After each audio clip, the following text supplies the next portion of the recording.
Covering Dunkirk, Fredonia, and all of northern Chautauqua County, this is WCVF 88.9 FM, The Voice.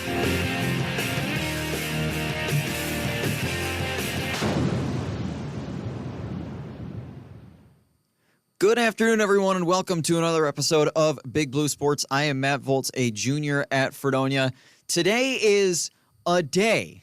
So, for fans of the NFL, happy draft day to everyone. Tonight is the first round of the NFL draft starting at 8 p.m. Round 1 is tonight. Rounds 2 and 3 are tomorrow night.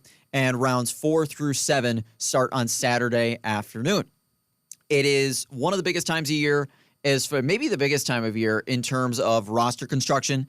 In the NFL, the Bills have 10 picks. They are picking very, very late tonight. The Bills have the 30th overall pick in tonight's first round. The Tennessee Titans will be on the clock with the number 1 overall pick around 8 p.m., and we'll talk more about that later in the show. Also a very big weekend in general for Buffalo sports. Of course, the Buffalo Bandits begin their playoff run tomorrow night, their first-round playoff game at home against the San Diego Seals at 7:30 p.m. tomorrow night. Of course, the way the NLL playoffs work is the first round is a single elimination game. Then you move on to the semifinals, which is best of 3, and the NLL finals, which is also best of 3.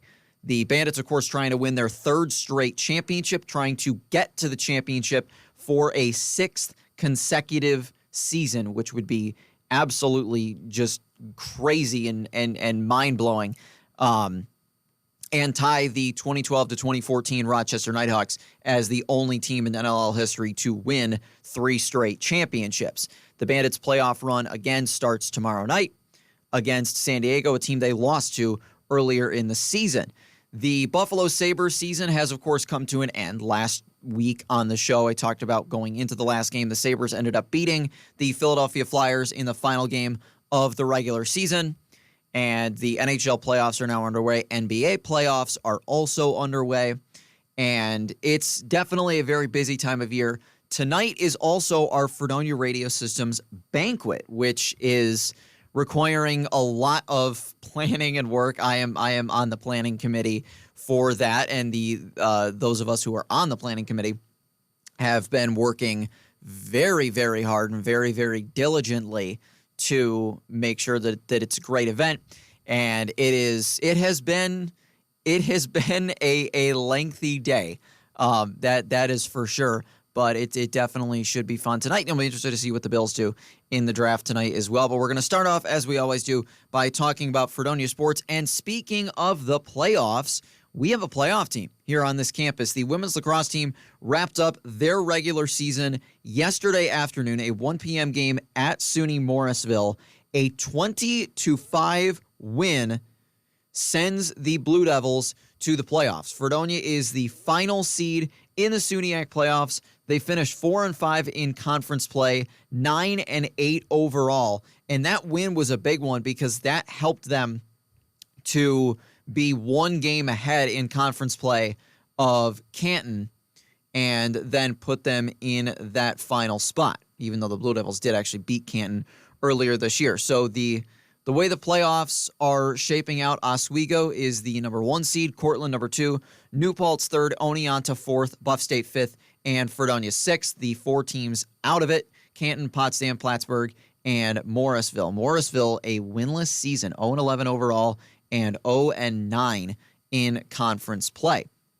So the women's lacrosse team is headed to the SUNYAC playoffs. The SUNYAC tournament starts this weekend. It starts on Saturday, and we will await to see what time Fredonia's first round game, the times of the games, I don't believe has been announced at this point.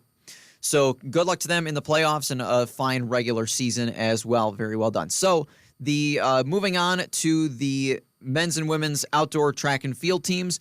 Just one more meet remaining on the schedule. That starts tomorrow. Tomorrow and Saturday, a 2-day meet at St. John Fisher University. They were down south this past weekend at Christopher Newport University down in Newport News, Virginia, against a handful of much bigger schools and definitely held their own. So the last week at Christopher Newport. A little bit of an unusual matchup for Fredonia, but able to hold their own against some pretty good teams. It'll be a smaller smaller meet on Friday and Saturday of this week at St. John Fisher against a few teams. And then the SUNYAC championships begin next weekend.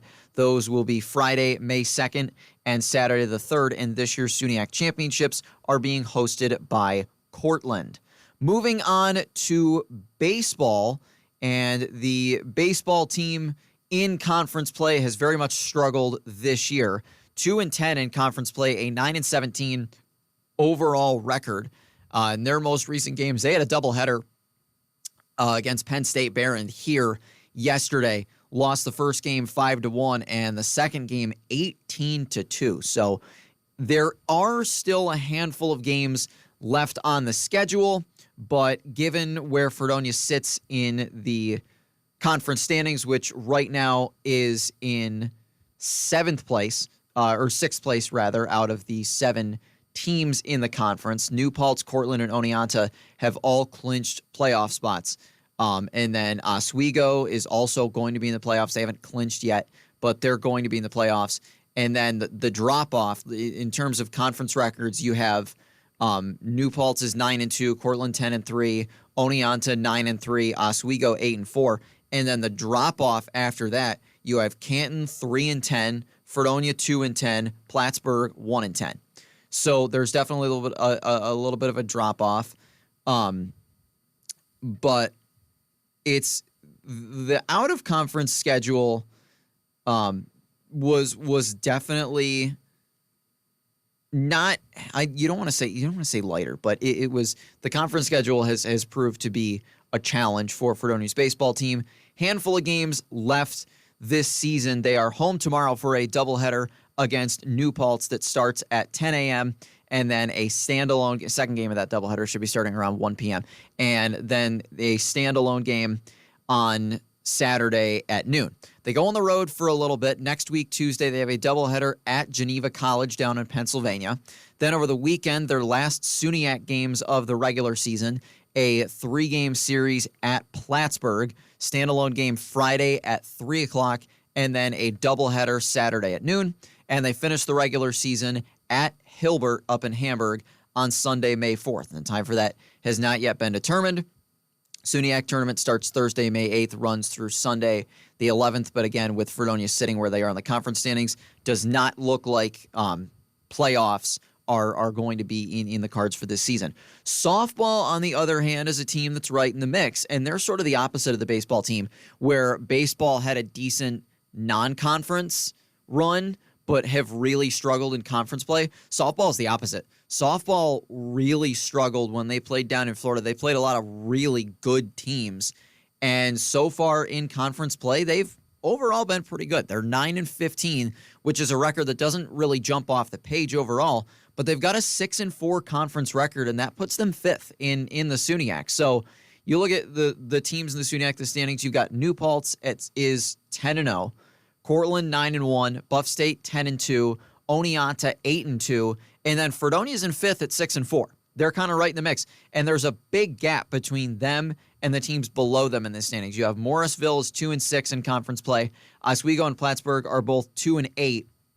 Potsdam is 1-9, and poor Canton is 0-10 in conference play and 0-21 overall this year. So Fredonia softball looking like they are in line to make the playoffs, and we'll see how things go for that. They had a doubleheader at Geneseo yesterday, won the first game 8-0, but then lost the second 10-2.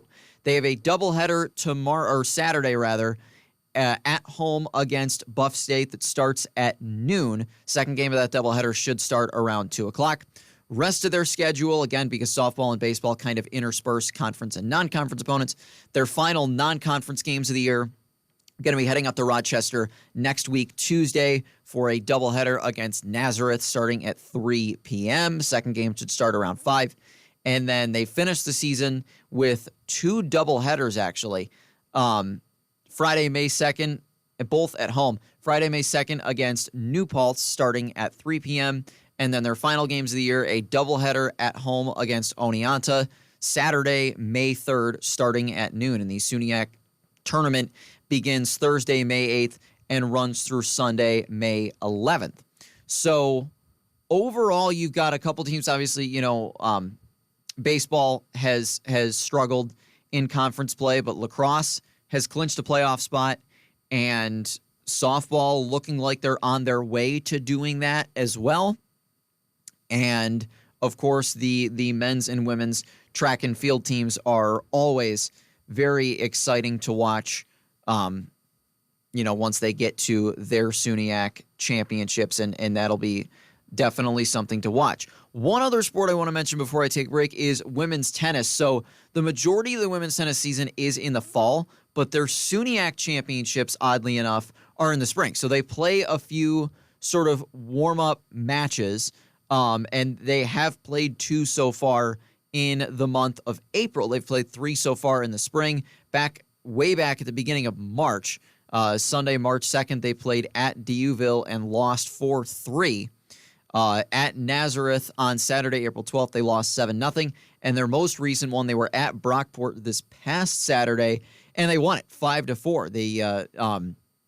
The first double, if you're looking at doubles, the first doubles team of Bernadette Jens and Lucy Prevette took home a 6-2 win.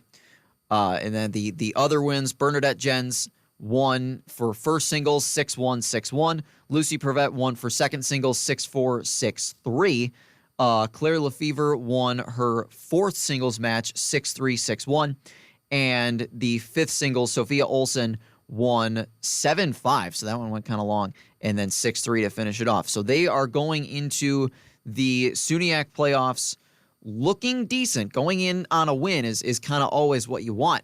And the SUNYAC playoffs begin tomorrow and go through to Saturday. They are hosted this year by Cortland, and we'll see how things go this year for the women's tennis team. Again, it's very interesting because and looking at the conference standing, actually Fredonia is not going to be in the conference playoffs, so their season is over. New Paltz is the number 1 seed at 5-0. Oswego second at 4-1. Cortland third at 3-2, and Plattsburgh fourth at 2-3, and Fredonia at 1-4, and Oneonta at 0-5 on the outside looking in. So the women's tennis season overall, they did bring home a conference win. There was a time a few years ago where the women's tennis team had gone winless over a stretch of like 2.5 years or something like that. And then they finally broke through the win. So to finish the year with a winning record not too long after that is definitely a sign of some remarkable improvement. So I'm going to take a short break. And when I come back, we are going to eulogize the Buffalo Sabres season and take a look at the NHL playoffs. Thanks for tuning in this afternoon to Big Blue Sports on WCVF 88.9 FM, the campus and community voice of Fredonia. And welcome back to Big Blue Sports on WCVF. The newest Fredonia event, the Big Blue Bash, is being hosted by Student Association and the American Cancer Society this Saturday, April 26th. The event will be located in the Steel Hall Fieldhouse with lots to do all day. Starting the day strong, there will be a community dog walk from 11:30 to 1. Relay for Life, 1:30 p.m. to 9 p.m. Fred Cella also going from 1:30 to 9.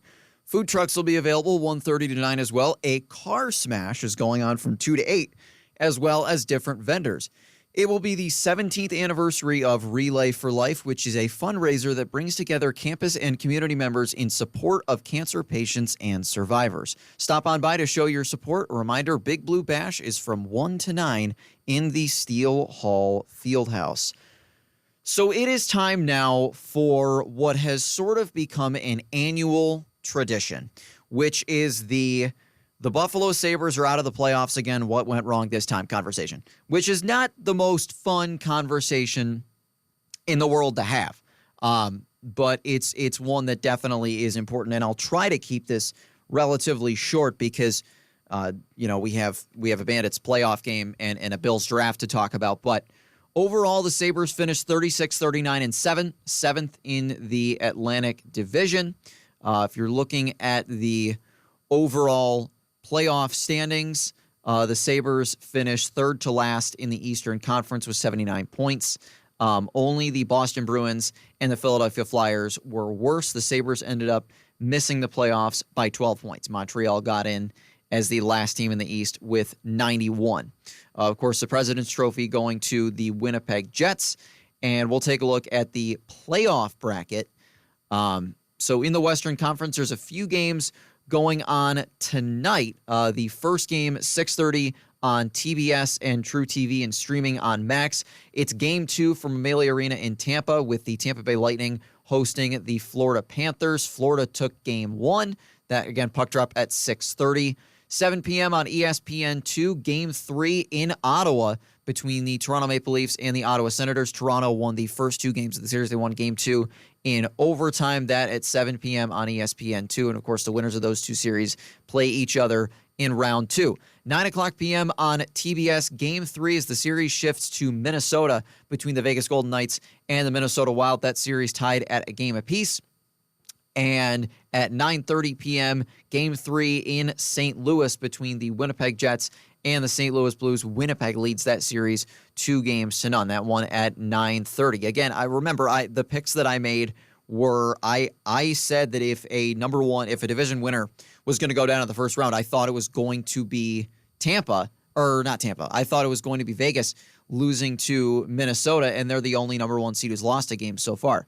If I'm making a prediction, so the rest of the other series, you have, of course, the Jets Blues is the 1 versus 4 in the Central Division. The number 2 versus 3, Dallas and Colorado. Dallas leads that series 2-1. The Stars won Game 3 in overtime last night.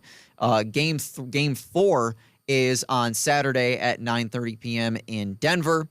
In the Pacific Division, you have Vegas and Minnesota, and then the other series, the Los Angeles Kings, number 2 seed, and the Edmonton Oilers. Game 3 is in Edmonton tomorrow night at 10 p.m., and the Kings lead that series 2-0, which I'm a little surprised. I honestly thought that was a series the Oilers would probably win, and it might go the distance. So to see the Kings up 2-0 is a little bit surprising to me. We already talked about Toronto and Ottawa and Tampa Bay and Florida as well. The Metro Division Series, Game 3 tomorrow night in Montreal as the number 1 seed Washington Capitals face the Montreal Canadiens. Washington leads that series 2-0. And Game 3 tomorrow night at 7 p.m. And then the Carolina Hurricanes and the New Jersey Devils. Game 3 is tomorrow night at 8 p.m. in New Jersey. Carolina leads that series 2-0. If I'm making a prediction, my overall prediction for the Stanley Cup Finals is a Dallas versus Carolina Finals. And who would win that? I don't know. I think it would be a phenomenal series. I think maybe Dallas would. I think that would be a very, very good series. I did see the other day, so I think it was Tuesday, if I remember correctly. I believe it was on Tuesday, was the 19-year anniversary of the Sabres against the Philadelphia Flyers in Game 1 of their first-round series in the 2006 playoffs, where they go to overtime, and in the overtime, Brian Campbell absolutely sends R.J. Umberger into a different dimension with one of the best hockey hits I've ever seen. I was watching that the other day, and when Campbell hits Umberger, the crowd pop from that is one of the best I've ever heard. It sounds like a baseball stadium after a team hits a home run in the World Series. I mean, it like HSBC exploded when Campbell hit Umberger like that. And then, of course, you had that combined with Danny Briere scoring the double overtime winner. The Sabres had 58 shots on goal in that game and finally won it 3-2. Of course, that playoff run, the Sabres ended up beating the Flyers in 6 in the first round. Actually, 19 years ago today, the Sabres won Game 2 of that series 8-2 in a game that was highlighted by hat tricks by both J.P. Dumont and a rookie, Jason Pominville. And on top of that, Flyers goalie Robert Esch was thrown out of the game for trying to fight Derek Roy. So the Sabres won that game. They won that series in 6. And then the second round series, of course, they were playing against Ottawa, who was the number 1 seed. and famously beat them in 5 games, winning 3 of them in overtime, including Game 5 in Ottawa, which was the clincher, which was when the Sabres were shorthanded and Pominville went coast to coast and went around Daniel Alfredsson and scored the overtime winner. And Rick Jeanneret gave the famous call of, "Now do you believe?" These guys are good, scary good. And then the Eastern Conference Finals against the Carolina Hurricanes when Buffalo's entire defensive core got hurt and they lost in 7 games. But that playoff run, so that one and the year after 2007, of course, when the Sabres won the President's Trophy, beat the Islanders in 5 in the first round, beat the Rangers in 6 in round 2, which of course was highlighted by Game 5 of that series in Buffalo, the Chris Drury game-tying goal with 7 seconds left, and then Max Afinogenov scoring the overtime winner after being benched in Game 4. And then the Eastern Conference Finals, a series where the Sabres were just thoroughly dominated by the Senators and lost in 5 games. And that second-round series that they won, when they beat the Rangers in 2007, is the Sabres' most recent playoff series win. So it has been 18 years now. And it's been 14 years since they even made the playoffs. 2011, I believe actually today is the anniversary. Maybe it's later. I think it's later. Is the anniversary of the Sabres' most recent playoff game. When, of course, playing the Flyers in the first round in 2011, they won Game 5 in Philadelphia in overtime. Tyler Ennis scored the overtime winner. That's the Sabres' most recent playoff win. And then Game 6 at home, they lost in overtime. And then Game 7 in Philadelphia, they lost 5-2. And the most recent player to score a playoff goal for the Buffalo Sabres retired in 2014. It was Brad Boyce, by the way, for anyone who was wondering at home. Brad Boyce scored the most recent Sabres playoff goal, which, yeah. So 36, 39, and 7, the final record. Why did I mention the 06 and 07 playoff runs? Because, as I'll talk about in a few, the Bandits going on their playoff runs, it's like their version of that. The Sabres, I was watching, I think I was watching highlights from the 07 playoffs, and it's just that team had such an energy to them. They were good, and they knew they were good. You had Danny Briere, who was one of the best playoff performers in NHL history. At least in 07, you had Ryan Miller absolutely dominating in net. You had, he was still, I'm yawning because I went to bed at 3:30 in the morning, but Miller was still young in 06, but you had just such an identifiable group of players that you knew you could win with, and the Sabres really haven't had that in so long. As far as things to do this offseason, then I'm going to take a break. As far as things to do this offseason, in my mind, the biggest thing is get somebody on the coaching staff who knows how to run an effective power play and penalty kill in the NHL, because that was a lot of the Sabres' undoing, is that Seth Appert's power play was horrendous. The penalty kill was terrible. And outside of that, because at 5-on-5, the Sabres were one of the better scoring teams in the league. But defensively, outside of Dahlin and sometimes Owen Power, the defense is very weak. Bo Byram really, really struggled when he wasn't playing on the same pairing as Dahlin. Matthias Samuelsson had a really rough year, So they've got to Connor Clifton started strong and then trailed off. You've got to find a way to build up good, strong, reliable defensive depth, because that's sort of the thing, is that it doesn't feel like the Sabres have that defensive depth. And then, of course, the other issue is that Ukko-Pekka Luukkonen just had a really down year, and goalies are odd. Goalies are difficult to predict. But they go very sort of back and forth.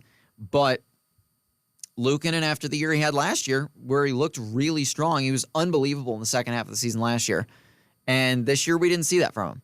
James Reimer ended up beating him for starts at the end of the season, and Reimer played very well. So, and we don't know what the future of James Reimer's career holds, but I think the absolute biggest things are A, fix the special teams, B, get some real defensive depth, and C, figure out what you have in Luukkonen. Do I think Kevin Adams should be fired? Yes, I do. Do I think he will be? No. Now, I think if we're still sitting here a year from now and the Sabres had another bad year, maybe. But I also kind of said the same thing last year, that I thought Adams might get fired after a bad year this year, and it seems like he's not going anywhere. Although some of the things he said in his press conference were a little bit indicating of someone who's not 100% sure how much job security he has. So we'll see how things play out over the summer. We've got some playoffs to watch, and I'm going to talk all about that. I'm going to take a short break, and then when I come back, we're going to talk all about the Buffalo Bandits in the playoffs, their first-round matchup against San Diego, and what they've got to do to win a third straight championship. Thanks for tuning in this afternoon to Big Blue Sports on WCVF 88.9 FM, the campus and community voice of Fredonia. And welcome back to Big Blue Sports here on WCVF. So we've arrived at the time of year where we actually have some playoffs to watch in Buffalo. The Bandits are the number 1 seed in the National Lacrosse League playoffs this year. Their quarterfinal game against the number 8 seed San Diego Seals is tomorrow night at 7:30 at KeyBank Center in Buffalo. I will be there. I will be out in full force. And fingers crossed the Bandits can advance to the semifinals. The way the rest of the playoffs look, so you had Buffalo and Saskatchewan both finish the year at 13-5. However, Buffalo gets the number 1 seed because they beat the Rush earlier this year in Saskatchewan, actually, that game was. So the Bandits, number 1 seed, Rush are the 2 seed. The Halifax Thunderbirds at 11-7, the number 3 seed, and the Vancouver Warriors with a stellar second half of the season and some incredible play from Christian Del Bianco in net. After the trade from Calgary, Vancouver gets the last home playoff game. Halifax and Vancouver both 11-7. The Rochester Nighthawks and Calgary Roughnecks both make the playoffs at 10-8. And then a pair of 500 teams, the Georgia Swarm and the San Diego Seals, both at 9-9. Both of those teams make it into the playoffs in the final spots as well. So the first round matchups, the Buffalo Bandits taking on the San Diego Seals, of course, tomorrow night at 7:30, the number 1 versus number 8. You have the number 2 seed Saskatchewan Rush taking on the 7 seed Georgia Swarm. That game is at 9:30 p.m. on Saturday. The number 3 seed Halifax Thunderbirds hosting their first ever playoff game, taking on the Calgary Roughnecks. That is at 7 p.m. on Saturday. And then the number 4 seed Vancouver Warriors hosting the 5 seed Rochester Nighthawks. That game at 10 p.m. on Saturday. So 3 games on Saturday. Buffalo is the only one on Friday. So if the Bandits can get by San Diego, they will end up playing the winner of Vancouver versus Rochester in the semifinals. And same thing, whoever wins between Saskatchewan and Georgia will play the winner of the Halifax versus Calgary series. So the Seals are an interesting matchup for Buffalo because look back to earlier in the year, San Diego was actually the team that handed Buffalo its first loss of the season. If you think a while ago when the Bandits started 7-0 and then ended up losing to the Seals. That was back on February 15th. They lost that game in overtime and then went out west to San Diego and lost to the Seals again. So they went 0-2 against the Seals in the regular season, but as the old adage goes in football, they say it as for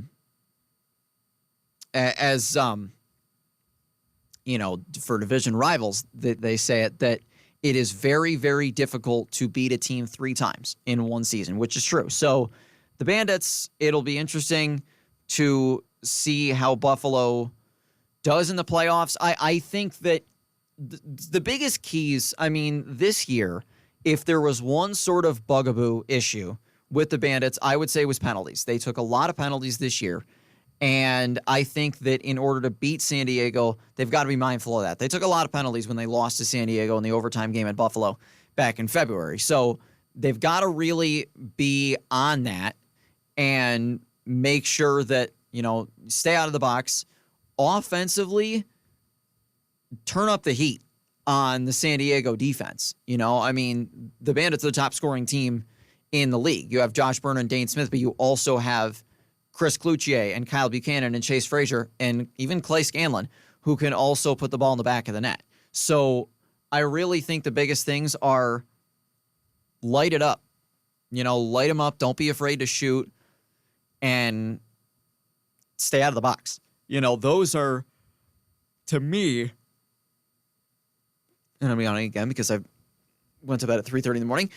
Those to me are the big two for Buffalo. I think if the offensive depth can be firing and if they're staying out of the box, it's going to be really hard to beat this Buffalo team. I don't know that anyone will. I think there's some tough challenges. Vancouver makes me nervous more so than any other team because of Christian Del Bianco, because the Warriors are red hot. They were out of the playoff race when they traded for Del Bianco at the deadline, and now the Warriors are hosting a playoff game. So they make, not to mention if they beat Rochester and Buffalo beats San Diego, that's who the Bandits would play in the semifinal. So that would be, I would say, scary. But, I think that the Bandits, as long as the Bandits are playing, it's kind of like the Bills, where as long as they are not beating themselves, a lot of teams have the case where we just got beat. And that doesn't really happen till the Bills. It's like when they lose, it's like, well, yeah, because you made mistakes and cost yourself the game. But for the Bandits, it's very similar. If the Bandits are staying out of the box and if their offense is firing, it's going to be really, really, really difficult to beat this team. Matt Vince and the defense are too good. I really don't, knock on wood, I don't see them giving up 13, 14 goals. And I really think that I think 13 is kind of the magic number. I think if the offense can hit 13 goals, I don't think they're losing. I don't see Vince giving up more than 12. I really don't. And I think he'll give up less than that. But my final score prediction for the game, I'm going to say Buffalo wins at 14-10. I think it's a little bit of a closer game because it's the playoffs. But I think the Bandits win it by a final score of 14-10 and move on to the semifinals to face the Vancouver Warriors. And that's going to be a tricky matchup. So I'm going to take one last break and then come back and talk about the NFL draft. Again, the Bills picking at 30 and the Tennessee Titans on the clock first overall at about 8 p.m. tonight. So thanks for tuning in this afternoon to Big Blue Sports on WCVF 88.9 FM, the campus and community voice of Fredonia. And welcome back to Big Blue Sports. So to cap off the show today, of course, we have the NFL draft tonight. Round 1 is starting at about 8 p.m. and the Bills not picking for a while after that. The Bills picking at number 30. And it's interesting because you really, when you're picking that late, it's not, so mid-round draft picks sometimes are referred to as a dart throw. It's not that way in the first round, but there's a lot of unknowns about picking that late in the round because a lot of times you see certain positional runs go. You see a team trade up and take a defensive lineman, and then all the teams that need defensive linemen, they move up, or if they're picking there, they take whoever they want, right? And we see those positional runs at all kinds of positions. And the question is that going to happen? It's going to happen at some point tonight. As far as the first round draft class, I will say that, this is possibly the worst. This is the worst quarterback draft class of the last decade I don't think that that's crazy to say that. I mean, Cam Ward is elite. I think Cam Ward is a great quarterback. I would be stunned if he wasn't the pick for Tennessee at number one. I think that he absolutely will be. I mean, it makes perfect sense. The Titans need a quarterback. Other than that, at least for me personally, I don't think that either Shedeur Sanders or Jackson Dart are first-round level talent quarterbacks. I don't think so. Now, I would not be surprised to see a quarterback-needy team, possibly somebody like the New York Giants or the New Orleans Saints, trade up into the end of the first round to snag one of those quarterbacks. And the question is, could they be looking to Buffalo at 30? And honestly, I don't think so. I don't really think Buffalo is going to be moving down unless you are getting good offers and there's not anybody there. I don't know if Buffalo's moving up either. I think that there are going to be solid players of positional need at the end of the first round. So I think the two biggest needs are defensive line, specifically interior defensive line, and in the secondary, specifically safety. So the player I'm looking at for sure is the defensive tackle out of Michigan, Kenneth Grant. Now, I was talking to our sports director, Mitch Russi, about this earlier today. I don't know that Grant will still be there at 30. So, you know, I'm not sure. I'm wondering if the Bills wanted him. I'm wondering if they might have to move up. The other thing about that, though, is the Bills have 10 picks in this draft. Last year, when they lost a handful and they kind of needed to do like that mini retool, it made sense to use all of them, you know, and they traded down, of course, and collected more picks.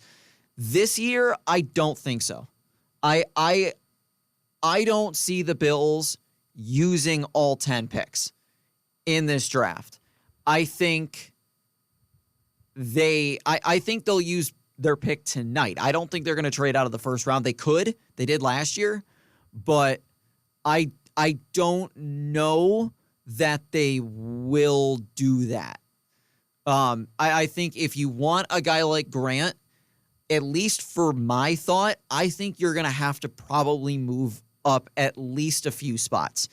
I don't see him the earliest I could possibly. So we'll look at the draft order. The earliest I could possibly see him going, maybe the late teens. I mean, the Bengals lost some, so maybe they would make him their pick at 17, but I don't know about that. I'm wondering, you're looking at teams around the 20s, teams who would be interested in potentially moving down. And I think if you want Kenneth Grant, I think you're maybe looking at a team you're maybe looking at a team like the Pittsburgh Steelers at pick 21. And the reason I say that is because quarterback-wise, we don't know if Jackson Dart or Shedeur Sanders are still going to be there. They could decide, all right, here's what we're going to do. We'll call you Buffalo, sure. You know, we'll take an extra couple of later picks to move down 9 spots, and we're going to take Shedeur Sanders at the end of the first round. And then Buffalo moves up and takes Grant. You know, that's a possibility. The other thing, outside of Grant, there's a few other good defensive line prospects, but I want to talk about the safeties now because there's 2 particular safeties that I have my eye on. So the Bills, their second round pick is pick number 62, which is the 30th pick of the second round as well. And that's where I could see them moving up. I don't know if they move from 30, but if someone who is a very good player in a position of need starts dropping, I think, yeah, absolutely.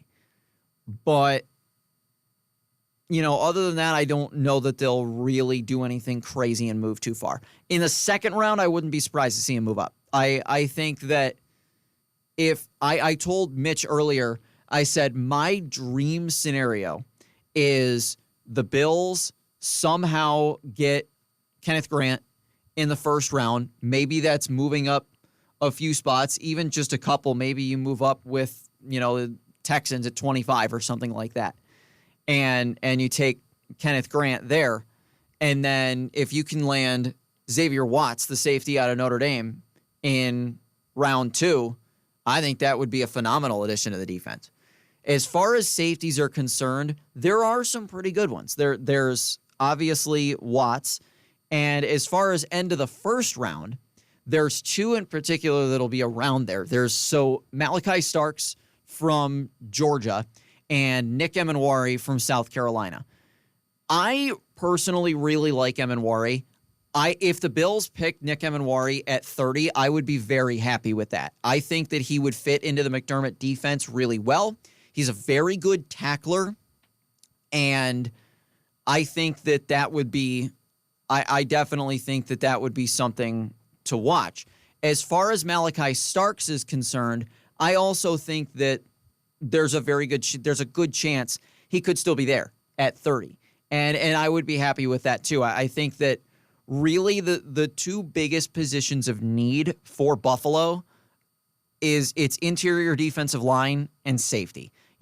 Taylor Rapp and Damar Hamlin, they didn't do the worst job last year, but Buffalo had, out of the contending teams, Buffalo had one of the weaker safety groups. And I think that adding someone to that, we didn't see much of Cole Bishop.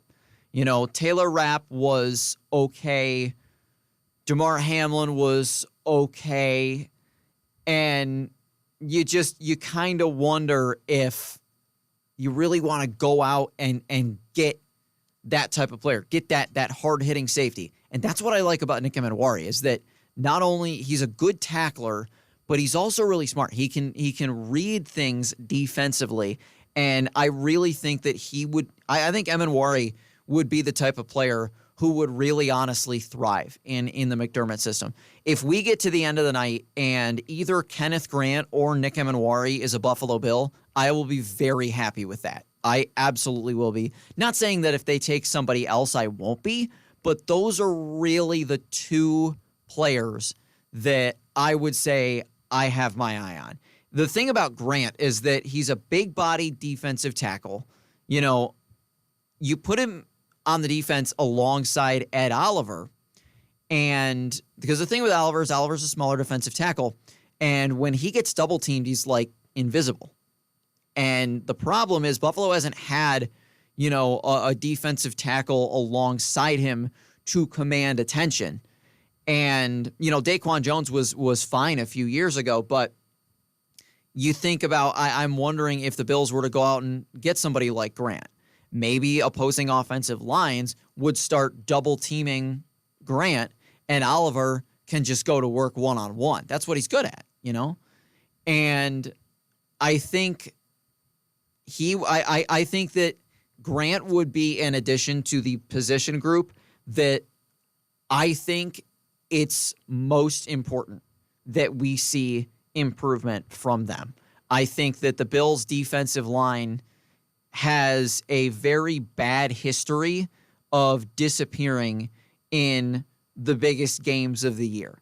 And I think that's something that quite frankly needs to be addressed. As far as the overall rest of the draft outside of the Bills are concerned, the top picks, of course, Tennessee on the clock at number 1. I would be really surprised if it wasn't Cam Ward. And then you have the Cleveland Browns picking second. The Browns, at least in my mind, I would think if you're Cleveland, you probably are going with Travis Hunter, And then you have the Giants at 3. The Giants are a team that kind of need a quarterback, but the Giants also kind of need everything. I think if you see Abdul Carter go to them at 3, he could be a wrecking ball on that Giants defensive line. Then you have New England at 4. And this is where you start getting into a conversation about Ashton Genty, because supposedly Jacksonville, Mitch and I were talking about this, Jacksonville has really been pounding the table about Ashton Genty at number 5, which is something that did not really make sense to either one of us. So you could be looking at New England at number 4 if Carter's gone and if Travis Hunter's gone.